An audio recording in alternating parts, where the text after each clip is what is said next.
கர்த்தருடைய பரிசுத்த நாமத்திற்கு ஸ்தோத்திரம் உண்டாவதாக. நாங்கள் திருநெல்வேலி மாவட்டத்தில் இருந்து அதற்கு பக்கத்தில் பாபநாசம் என்கிற கிராமத்திலிருந்து நானும் என்னுடைய மனைவியும் வந்திருக்கிறோம். எனக்கு கடந்த 1.5 வருடமாக ஃபைனல் கார்டு பிரச்சனை இருந்து நடக்க முடியாது. நடந்தால் லம்பி கீழே விழுந்துருவேன், அவ்வளோ கஷ்டப்பட்டு இருந்தேன். அப்படிப்பட்ட சூழ்நிலையில் ஐயாவுடைய செய்தியை 8 மணிக்கு ஹெவன் டிவிலையும் 9:30 மணிக்கு நமது கிராஸ் டிவிலையும் அவங்களுடைய செய்தியை கேட்டுக்கொண்டிருந்தேன். அப்பொழுது ஐயா இந்த வியாதிஸ்தர்களுக்காக ஜெபிக்கப்படும் சொன்னோடனே என்னுடைய வியாதியை நான் சொல்லிக்கொண்டு அந்த ஜெபத்தில் ஜெபித்து கொண்டிருந்தேன். அப்பொழுது நீண்ட நாட்களாக இருந்த அந்த வியாதியை ஐயாவுடைய ஜெபத்தின் மூலமாக கர்த்தருடைய கிருபையினால் எனக்கு பெரிய சுகத்தை ஆண்டவர் கொடுத்தார். அது மாத்திரம் இல்லாமல் என்னுடைய மனைவிக்கு பயங்கரமான வயிற்று வலி இருந்தது. இங்கே உள்ள ப்ரேயர் ஹாலுக்கு நாங்கள் ஃபோன் செய்து ஜெபித்தோம். என்னுடைய மனைவியுடைய வயிற்று வலியும் ஆண்டவர் கிருபையினால் சுகத்தை கொடுத்தார். என்னுடைய 2வது பையனுக்கு கல்லெடுப்பு வியாதினால் பயங்கர அவதிப்பட்டது உண்டு. என்னுடைய பையனுக்காகவும் சொல்லி நாங்கள் ப்ரேயர் பண்ணினோம். அவர்கள் ஜெபித்தார்கள். அதுலேயும் என்னுடைய பையனுக்கு கல்லெடுப்பிலிருந்து ஆண்டவர் பெரிய சுகத்தை ஐயாவுடைய ஜெபத்தினாலையும் கிருபையினால் கொடுத்தார். தேவனுடைய நாமம் மகிமைப்படுவதாக. ஆமென். என் பேர் நிர்மலா. சென்னை வேப்பம்பேட்டிலேருந்து நான் வரேன். போன வருஷம் ஜூன் மாதம் 1ஆம் தேதி நான் ஜெபம் பண்ணிட்டு போனேன் மகன் திருமணத்துக்காக. அப்படியே 1 வருஷமாக அன்பரின் பாதத்தில் நான் ஜெபம் பண்ணிக்கிட்டே இருக்கும்பொழுது ஏசப்பா எனக்கு ஏப்ரல் 25ஆம் தேதி திருமணத்தை ஆயத்த பண்ணி கொடுத்துருக்கிறாரு. ஜெபிச்ச ஐயாவுக்காக ஆண்டவருக்கு நான் கொடாக்கொடி ஸ்தோத்திரம் சொல்கிறேன்.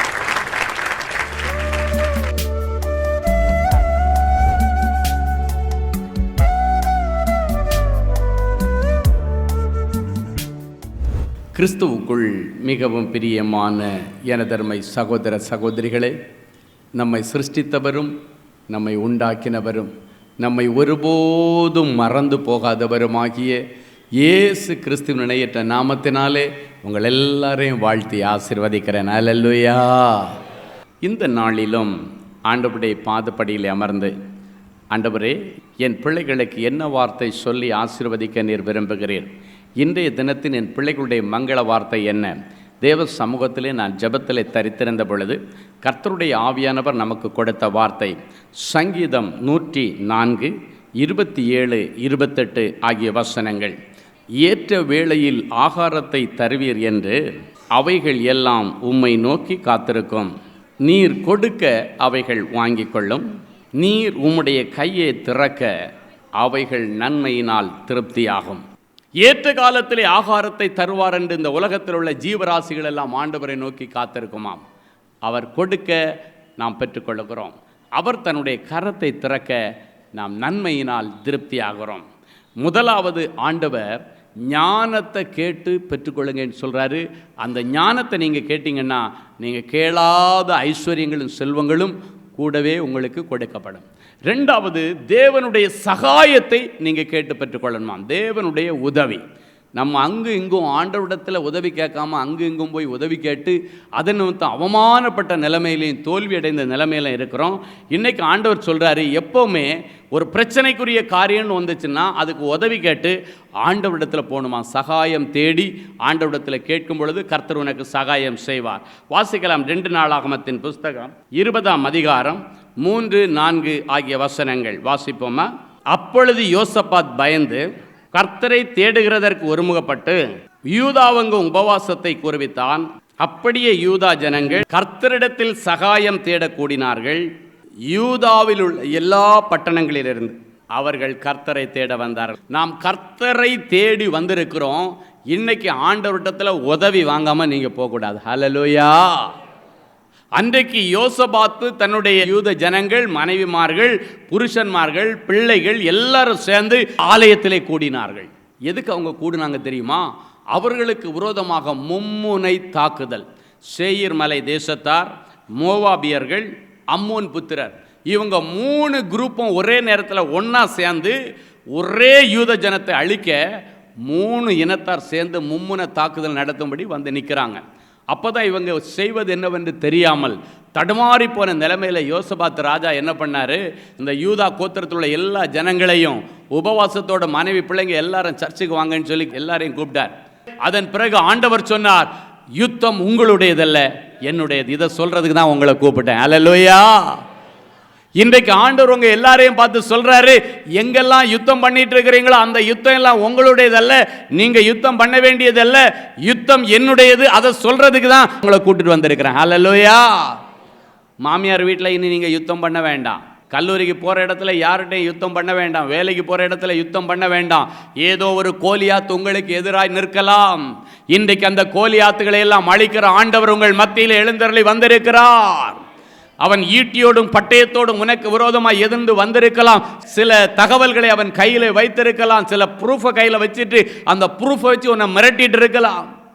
அது நீ கையெழுத்து போட்ட பிளாங்க் செக்காக இருக்கலாம், கையெழுத்து போட்டு கொடுத்த பிளாங்க் பேப்பராக இருக்கலாம், கையெழுத்து போட்டு கொடுத்த பிளாங்க் ப்ரோனோட்டாக இருக்கலாம், இல்லை உன்னுடைய ஏதோ ஒரு ஃபோட்டோவாக இருக்கலாம். அறியாத நாட்களில் நீ செய்த தவறு நிமித்தம் வந்த ஏதோ ஒரு எஸ்எம்எஸோ மெயிலோ ஏதோ ஒன்று அதை வச்சு இன்னைக்கு மிரட்டிக்கிட்டு இருக்கிறான். இயேசு உன்னை அழைத்து கொண்டு வந்து சொல்லுகிறார், இந்த யுத்தம் உன்னுடையதல்ல, என்னுடையது. ஆமா, யாரும் எந்த யுத்தத்தை பற்றியும் கவலைப்பட வேண்டாம். நமக்காக யுத்தம் பண்ண ஒருவர் இருக்கிறார். உன்னை விசாரிக்க ஒருவர் இருக்கிறார். உனக்காக வழக்காட ஒருவர் இருக்கிறார். உனக்காக யாவற்றையும் செய்து முடிக்க ஒருவர் இருக்கிறார்.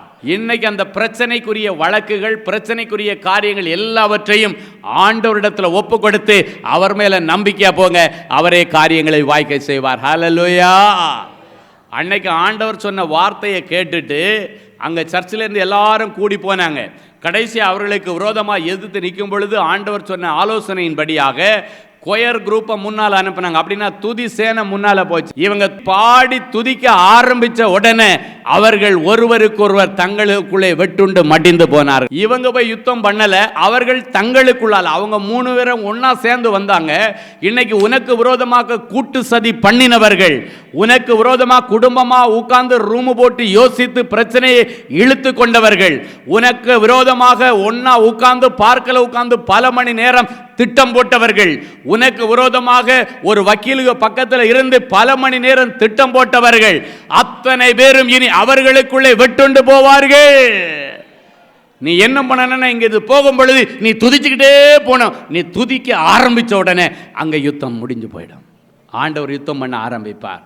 எல்லாம் நன்மைக்கு எதுவா முடியும். அதுக்கு பிறகு அவர்களை தேடியும் காணாதிருப்பீர்கள். ஆமாம், 3 பேர் சேர்ந்து வந்தாலும் சரி, 30 பேர் வந்தாலும் சிலர் சொல்லுவாங்க, நான் தன்னந்தனியாக நிற்கிறேன், ஆனால் ஊரே எனக்கு எதிராக இருக்கு.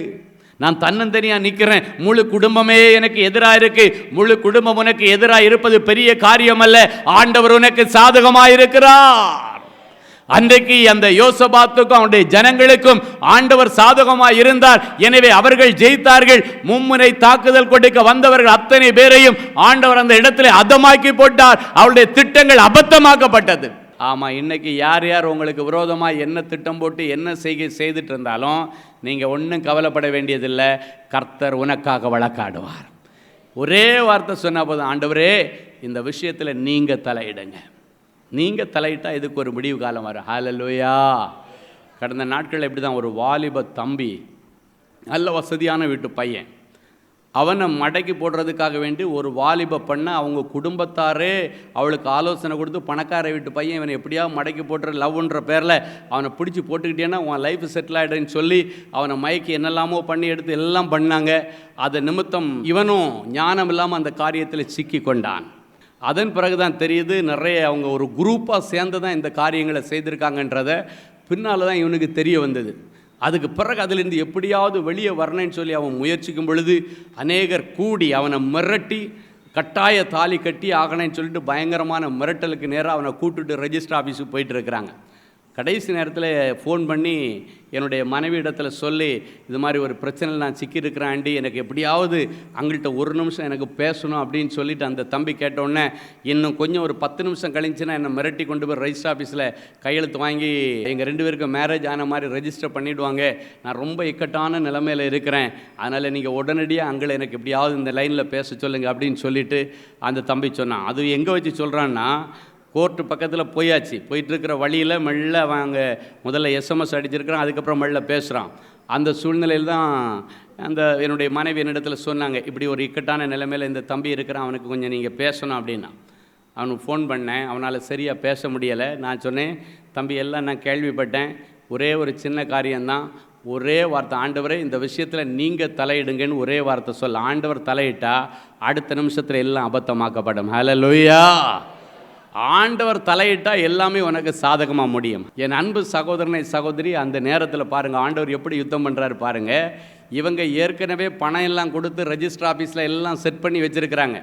இவங்க அப்பா அம்மா இல்லைன்னாலும் அவங்க வாங்கிட்டு கையெழுத்து போடணும். இந்த பையன் வீட்டில் சைடில் யாருமே போகலைல்ல, அவங்க வீட்டு சைடில் மட்டும்தான் இருக்கிறாங்க. ஆனால் அப்படி இருக்கும்பொழுது அவங்க கையெழுத்து வாங்கக்கூடாது. அதுக்காக வேண்டி எல்லாம் பணம் கொடுத்து இவன் வந்தால் வாங்கிடலான்னு வச்சுட்டு இருந்தாங்க. ஆண்டவர் தலையிட்டார். ஒரு சின்ன ஜெபந்தான் ஃபோனில் பண்ணேன். ஆண்டவரை நீங்கள் என்ன பண்ணீங்களோ எனக்கு தெரியாது, நேரம் இல்லை, ஒரு செகண்டில் நீங்கள் அற்புதம் செய்ய முடியும். இந்த நிமிஷத்தில் என் பிள்ளைக்கு ஒரு அற்புதம் விடுதலை நடக்கணும். இவனை கூப்பிட்டுட்டு சைன் வாங்குறதுக்கு பக்கத்தில் வரைக்கும் போகிறது வரைக்கும் பக்கத்தில் திடீர்னு விஜிலன்ஸ் ரைடு அந்த ரெஜிஸ்டர் ஆஃபீஸுக்குள்ளே வந்தது. ஹல்லேலூயா. எல்லாம் ஒரு நொடி பொழுதில் அபத்தமாக்கப்பட்டு வெளியே வந்து எல்லாரும் சதுரி ஓடுறாங்க. சொல்கிறாங்களா அந்த ரெஜிஸ்டர் ஆஃபீஸில் இருக்கிறவங்க, இன்றைக்கி எல்லாம் ஒன்றும் பண்ண முடியாது, வெளியே போங்க வெளியே போங்க வெளியே போங்கன்னு சொல்லி எல்லாத்தையும் வெளியேற்றினாங்க. அன்னைக்கு அவனை விடுதலாக்குனது. அதன் பிறகு அவனுடைய பெற்றோர்கள் அந்த காரியத்தில் தலையிட்டு சுமூகமாக பேசி அழகாக அவனை வெளியே எடுக்க ஒரு சேதபாதம் இல்லாமல் கர்த்தர் அவனை வெளியே கொண்டு வந்தார். ஹல்லேலூயா. என் அன்பு சகோதரனை சகோதரியை, நடுக்கடலாக இருந்தாலும் சரி, நாலாம் ஜாம வேலையாக இருந்தாலும் சரி, அழைச்சதும் ஓடி வருகிற ஆண்டவர். எனக்கு அந்த தம்பிகிட்ட இந்த ஃபோன் வர்றது வரைக்கும் பக்கு நம்ம கிட்ட போயாச்சு, எல்லாம் அவங்க நிறைய பேர் இருக்கிறாங்க, எங்களால் ஒன்றும் இவனால் பண்ண முடியாதுன்ற சூழ்நிலையில் பாருங்கள், யாருமே நினச்சி பார்க்காத அளவுக்கு என்ன பண்ணுனா யார் வந்தால் அன்னைக்கு தடப்படமோ அவங்கள ஆண்டவர் அனுப்பினார். ஹல்லேலூயா. என் அன்பு சகோதரனை சகோதரியே, ஆண்டவரிடத்தில் மாத்திரம் அன்றைக்கு சகாயம் தேடாவிட்டால் இன்றைக்கு அவனுடைய நிலைமை நிலைகுலைந்து போயிருக்கும். தன்னந்தனி மனுஷனாக சிக்கிக் கொண்டான். ஆனால் அவர்களுக்குள் அநேகம் பேர் இருந்தார்கள். ஆனால் இவனுக்குள்ளால ஆண்டவர் ஒருவர் தான் இருந்தார். ஹல்லேலூயா. சரி, மூன்றாவதாக நன்மையான ஈவுகளை நம்ம ஆண்டவரிடத்தில் பெற்றுக்கொள்ள போகிறோம். வாசிக்கலாம். மத்தேயு எழுதின சுவிசேஷம் 7ஆம் அதிகாரம் 11வது வசனம். ஆகையால் பொல்லாதவர்களாகிய நீங்கள் உங்கள் பிள்ளைகளுக்கு நல்ல ஈவுகளை கொடுக்க அறிந்திருக்கும் போது பரலோகத்தில் இருக்கிற உங்கள் பிதா தம்மிடத்தில் வேண்டிக் கொள்ளுகிறவர்களுக்கு நன்மையானவைகளை கொடுப்பது அதிக நிச்சயம் அல்லவா? நன்மையானவைகளை கொடுப்பது அதிக நிச்சயம் அல்லவா? பரலோகத்தில் இருக்கிற நம்முடைய பிதாவானவர் தன்னுடைய பிள்ளைகளுக்கு நன்மையான ஈவுகளை கொடுப்பது அதிக நிச்சயம். ஹல்லேலூயா. நன்மையான எந்த ஈவும் பூரணமான எந்த வரமும் பரத்திலிருந்து உண்டாகி ஜோதிகளின் பிதாவிடத்திலிருந்து வருகிறது. இன்னைக்கு நன்மையான ஒரு நல்ல வாழ்க்கை துணையை ஒருவேளை நீங்கள் எதிர்பார்த்து வந்திருக்கலாம். ஒரு திருமண காரியம், நல்ல ஒரு சுப நிகழ்வு வீட்டில் நடக்கணும்னு நீங்கள் எதிர்பார்த்து வந்திருக்கலாம். இன்றைக்கி நீங்கள் போகிறதுக்கு முன்னால் உங்கள் முன்னால் ஆண்டவர் ஒரு எலியேசரை அனுப்புவார். ஹல்லேலூயா. உங்களுடைய ஈசாக்குக்காக ரெபேக்காளை அழைத்து கொண்டு வரும்படி எலியேசர் புறப்பட்டு விட்டார். ரெபேக்காவுக்காக ஈசாக்கை கொண்டு வரும்படி எலியேசர் புறப்பட்டு விட்டார். ஹல்லேலூயா.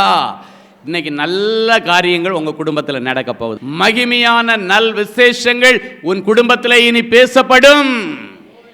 இன்னைக்கு அதுக்கான உத்தரவாதத்தை வாங்கிட்டு போங்க.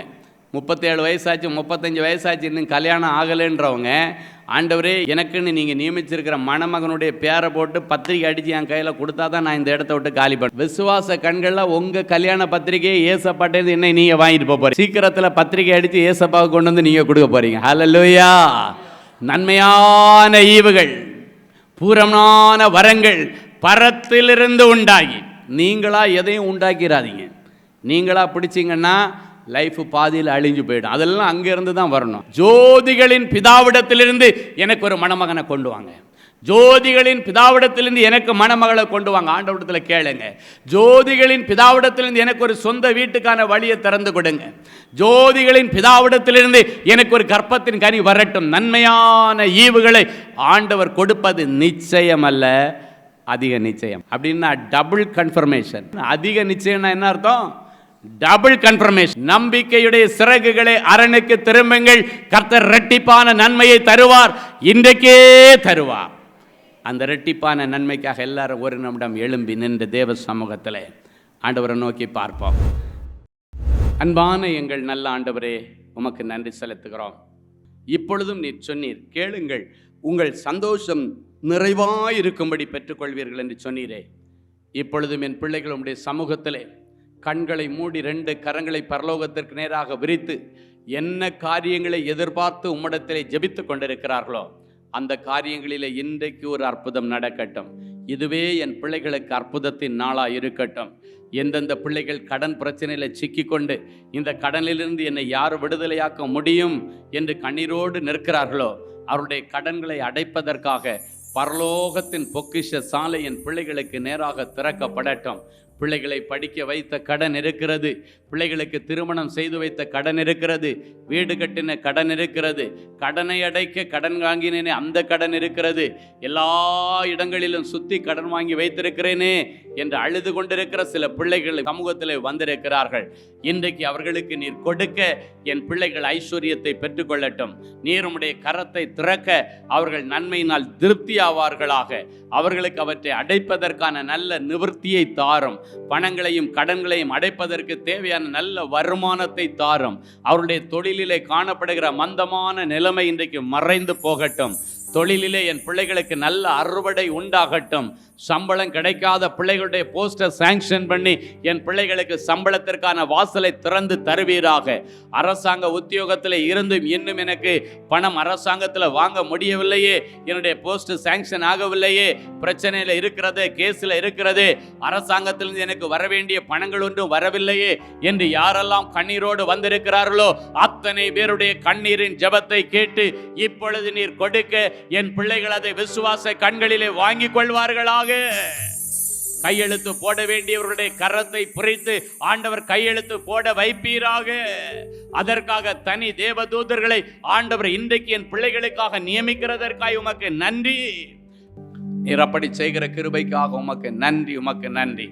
இயேசுவின் மூலம் பிதாவே, ஆமென், ஆமென். அன்பு தேவனுடைய பிள்ளைகளே, இந்நிகழ்ச்சியின் மூலம் நீங்கள் பெற்றுக்கொண்ட ஆசீர்வாதங்களை உங்கள் ஜெப விண்ணப்பங்களையும் அனுப்ப வேண்டிய முகவரி தேவனின் அன்பு ஊழியங்கள், எண் 340B பார் 1A 3B1 Vinayak avenue, OMR road, Okkiyam, Thoraipakkam, Chennai 600097. இது இந்தியன் ஆயில் பெட்ரோல் பங்க் எதிரில் அமைந்துள்ளது மற்றும் காக்னிசன்ட் டெக்னாலஜி சொல்யூஷன்ஸ் அருகிலும் அமைந்துள்ளது. மின்னஞ்சல் prayer@godsloveministries.co.in.